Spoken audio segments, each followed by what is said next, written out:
Graça e paz, irmãos, que lugar que nós estamos.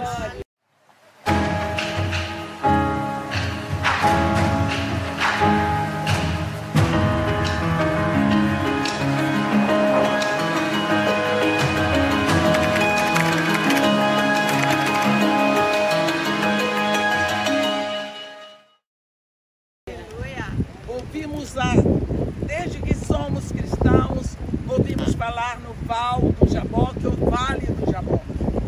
E nós sempre conectamos esse nome a um evento ocorrido na vida de Jacó. E quando nós pensamos que enfim nós estamos aqui, eu digo para vocês, nunca tinha vindo aqui, não conhecia esse lugar, pensava nele de uma forma tão absolutamente poética, e quando eu chego aqui eu vejo tanto plástico, latinhas de coca boiando no Val do Jaboque e todas essas coisas. Eu ainda assim fico feliz, ainda assim eu sinto um sonho realizado. Eu estou aqui no Val do Jaboque. Por todos vocês, agradeço a Deus por esse momento. Quando nós pensamos em tudo que aconteceu aqui na vida de Jacó, nós pensamos que Jacó é uma palavra, é um nome que significa aquele que segura pelo calcanhar. Nós vemos lá em Oséias 12, no versículo 3, escrito: no ventre pegou do calcanhar de seu irmão. Então o nome literal, Jacó, é aquele que segura pelo calcanhar, ou aquele que toma o lugar do outro mediante astúcia, mas no sentido mais profundo, também aquele que Deus protege. Jacó era um homem introvertido, era um homem tranquilo, mas nós lembramos da história de Jacó. Ele enganou o próprio pai, e quando nós lemos, vemos que ele mentiu, ele enganou, e por isso ele recebeu a bênção que era prometida para Esaú. Mas nós vemos que quando isso acontece na vida dele, ele é jurado de morte por Esaú, seu irmão. Mas nós vemos uma característica no caráter de Jacó. Seu irmão sai para caçar e ele fica em casa. O irmão gêmeo dele volta com fome. E ele que tinha preparado um cozinhado de lentilha, eu acho que é tipo o nosso ensopado. E ele deve ter posto aquilo tão cheiroso para o irmão perceber. O irmão veio louco para comer. E ele negociou com o irmão que estava com fome. Negociar comida com seu irmão que está com fome. E nós sabemos que Esaú simplesmente, levianamente, negociou a maior bênção, a primogênita. E Jacó segurou. Depois usou de todo ardil para receber aquela bênção, foi jurado de morte e ele desceu a conselho dos seus pais para a terra de Labão. No meio do caminho, cansado, ele chega a um lugar que tinha o nome de Luz. Ali ele descansou a cabeça sobre uma pedra e dormiu e teve um sonho. E nesse sonho havia uma escada posta na terra, cujo topo atingia o céu. E nela os anjos de Deus subiam e desciam. E perto ali estava o Senhor, que disse a ele: eu sou o Deus de Abraão, teu pai, e de Isaque. Esta terra que agora pisas eu te dou a ti e a tua descendência para sempre. A tua descendência será como o pó da terra, espalhar-se-á para a direita e esquerda. E Deus ali renova a aliança que ele havia feito com Abraão e já tinha renovado com Isaac. Agora Deus se apresenta a Jacó e diz: eu sou o Deus de Abraão. Será que Isaac, desculpem, que Jacó não sabia que seu avô tinha um pai, tinha um Deus, e que esse Deus era o Deus do seu pai? Ele nasceu e cresceu ouvindo essa história. Mas quando Deus se apresenta a Jacó, capítulo 28 de Gênesis, significa que Jacó não o conhecia. Eu não venho aqui para apresentar esta é a pastora Helena, este é o pastor João, porque que todo mundo conhece. Se Deus se apresentou a Jacó, Deus está dizendo: ei, você não me conhece não, mas eu sou o Deus do seu avô, o Deus do seu pai. Então, você pode crescer numa família cristã, ouvindo falar de Deus sem conhecer a Deus, até o momento que você tem um encontro com Deus. Esse encontro vai acontecer. Ele teve um sonho, como? Ele estava muito cansado. Quando ele descansou a cabeça sobre uma das pedras do lugar, ele teve esse sonho. Nem todo sonho é uma manifestação onírica. Existem sonhos proféticos, e esse sonho era tão absolutamente profético que Jacó creu. Quando ele acordou, ele diz: quão temível este lugar. É a porta, é a casa de Deus, é a porta do céu. O Senhor está neste lugar e eu não sabia. Então ele tomou essa pedra, derramou azeite sobre ela e fez aquele voto: se o Senhor me levar, me der comida que eu coma, a roupa que eu me viste, me traga de volta à casa dos meus pais, o Senhor será meu Deus, a pedra que eu erigi por coluna será a casa de Deus, e de tudo quanto ele me der, certamente lhe darei o dízimo.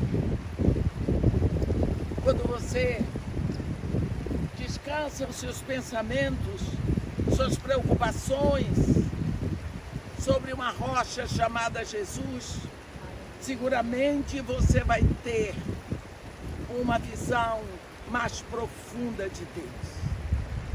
Dali nós vemos que Deus não reclamou com Jacó. Você enganou seu pai, seu ludibriador. Você mentiu para o seu pai cego.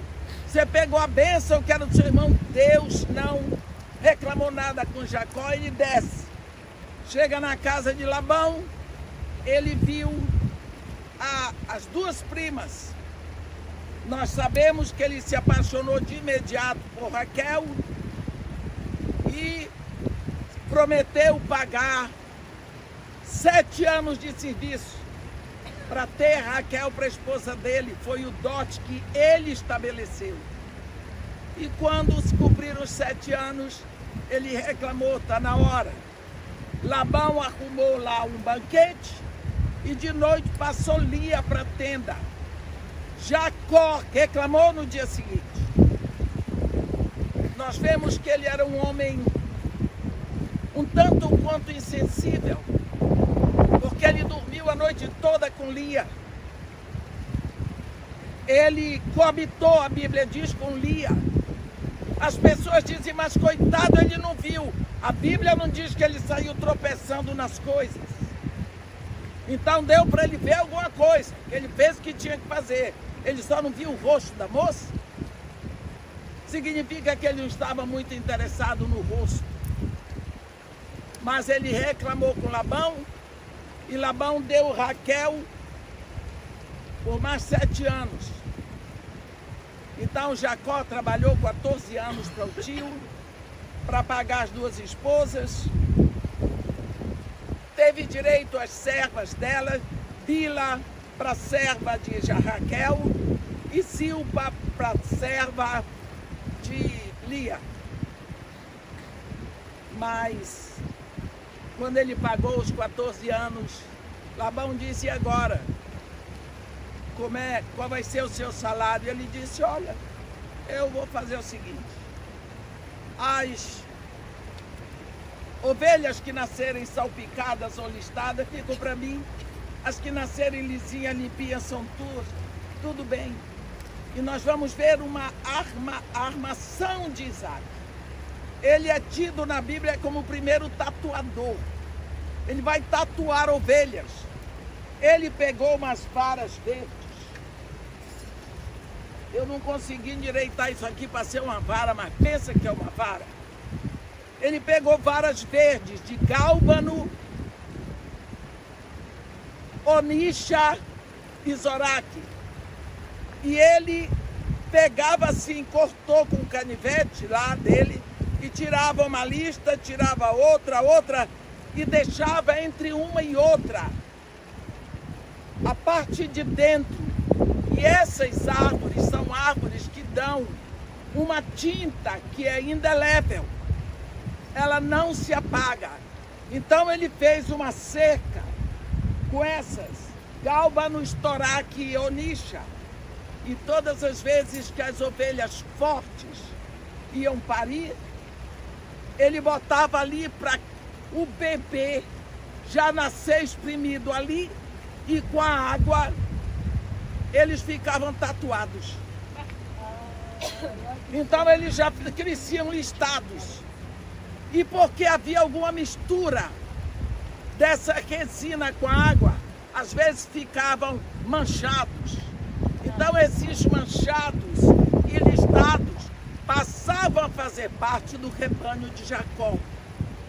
Todas as vezes a Bíblia diz que as ovelhas fortes iam parir, as ovelhas fortes iam parir, ele fazia isso. Então, quando eram fracas, ele não fazia. O que significa que as fortes ficavam para Jacó e as fracas ficavam para Labão. Porém, quando o rebanho era fraco, não as punha. Assim as fracas eram de Labão e as fortes de Jacó. E o homem se tornou mais imagido. Teve muitos rebanhos e servos, camelos e jumentos. Enriqueceu o homem nas artimanhas dele, no jeitinho dele, desculpe a expressão, no cambalacho de Jacó.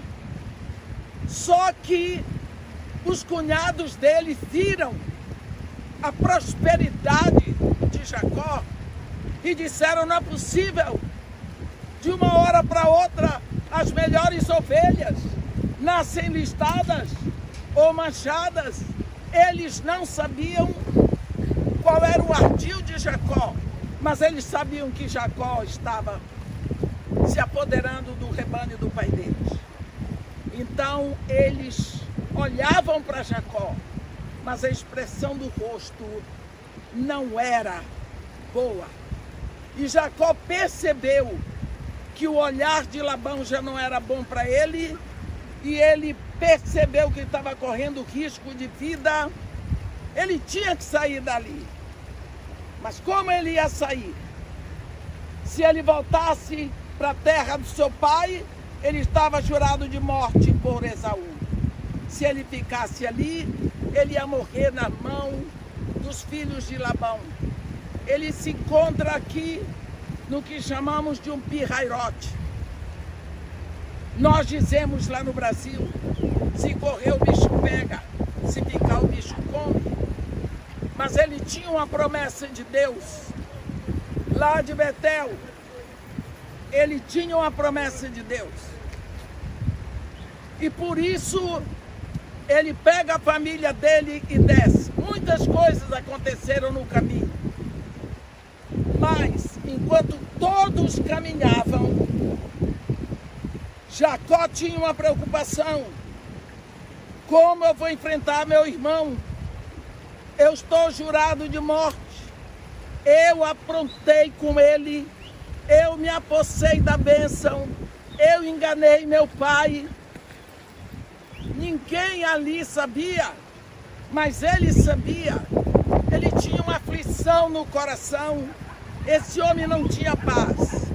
Quando foi na hora de chegar, ele tinha uma carta na manga. Ele manda um presente para o irmão dele, para aplacar a ira do irmão. Mas nesta hora, antes de acontecer isso, nós vamos ver uma mudança, alguma coisa acontecer na vida de Jacó. A Bíblia diz, enfim, que este homem orou. É interessante ver que Jacó orou no versículo 9 do capítulo 32 de Gênesis. Diz: e orou Jacó: Deus de meu pai Abraão e Deus de meu pai Isaque, ó Senhor, que me disseste, torna a tua terra e a tua parentela e te farei bem. Sou indigno de todas as misericórdias, de toda a fidelidade que tens usado para com teu servo. Pois com apenas o meu cajado atravessei esse Jordão. Já agora sou dos bandos. Livra-me das mãos do meu irmão Esaú, porque eu o temo, para que não venha ele a matar minhas mães com os filhos. Ele está dizendo, pedindo a Deus que o livre da morte, porque lá no coração dele, ele sabia o que ele fez. Ele não tinha uma consciência limpa diante de Deus. Ele mentiu para o pai, ele enganou, ele se apoderou. Mas agora ele manda um presente para o irmão. Ele divide o rebanho dele e manda aos poucos um rebanho, guardando espaço do outro, numa última tentativa de aplacar o ódio do irmão e fazer com que Esaú não o matasse. Mas ele sabia que ia ser muito difícil. E quando ele passou tudo, chegou na divisória, no Val do Jaboque. Quando ele atravessasse e pisasse na outra margem, ali seria a linha divisória para entrar nas terras de Esaú. Ali seria dada a execução da morte dele, porque a sentença dele já estava lavrada desde o dia que ele fugiu, que ele saiu da casa dos seus pais. Ele seguramente pensou: do que valeu tanto esforço? Eu enganei meu tio, eu me apossei das ovelhas fortes, eu casei com as duas filhas dele, eu estou mais rico do que o meu tio, eu me apossei da bênção da primogenitura, eu enganei meu pai, eu sou um sujeito inteligente, sei fazer as minhas armações, eu sei chegar ao que eu gosto, eu sei os caminhos para conquistar o que eu quero, eu chego ao fim sem me preocupar com os meios, eu sou um sujeito vivo, esperto, inteligente, sei fazer as coisas. Mas e agora? Agora eu vou morrer e deixar tudo para trás. Eu não precisei de ninguém para me ajudar a ficar rico. Mas e agora? Não apenas angariei tudo para mim, mas vou entregar tudo. Filhos, servos, rebanhos, esposas, tudo nas mãos do meu irmão, porque ele vai matar.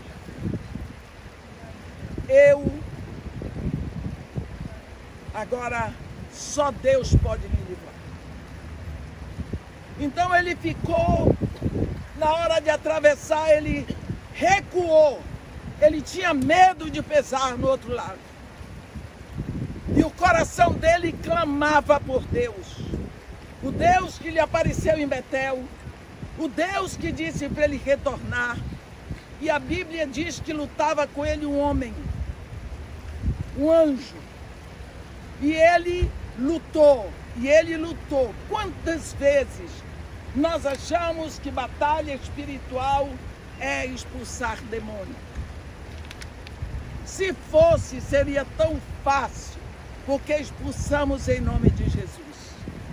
Mas a batalha espiritual mais séria é lutar primeiro contra a nossa mente carnal, contra a inveja, contra o ciúme, contra a malícia, contra o nosso orgulho, a soberba, o egoísmo, contra as nossas tendências e inclinações.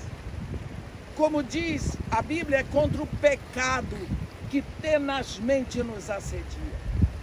Quando nós olhamos para esse vale, nós imaginamos um homem chorando, arrependido de tudo quanto tinha feito.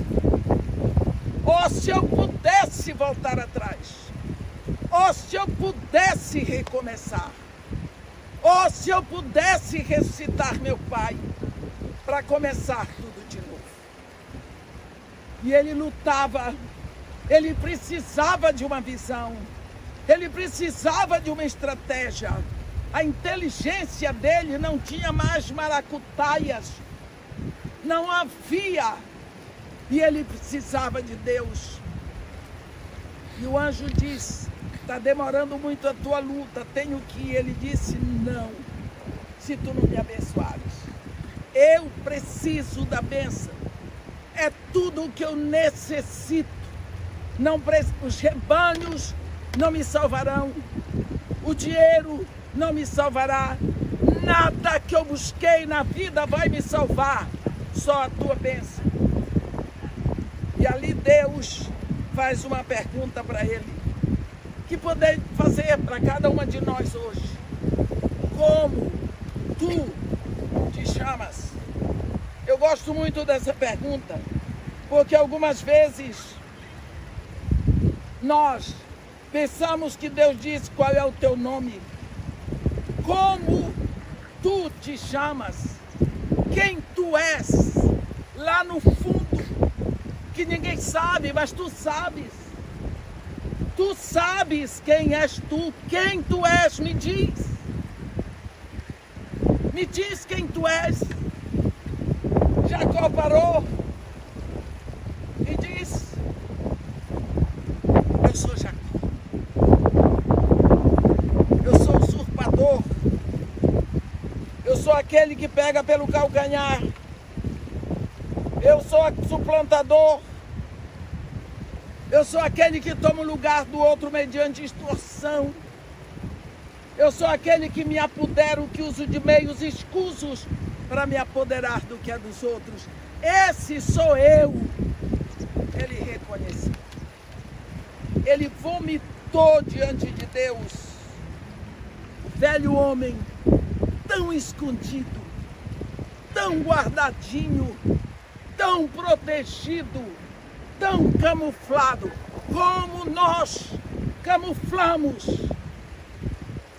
os nossos maus desejos, os nossos interesses mórbidos.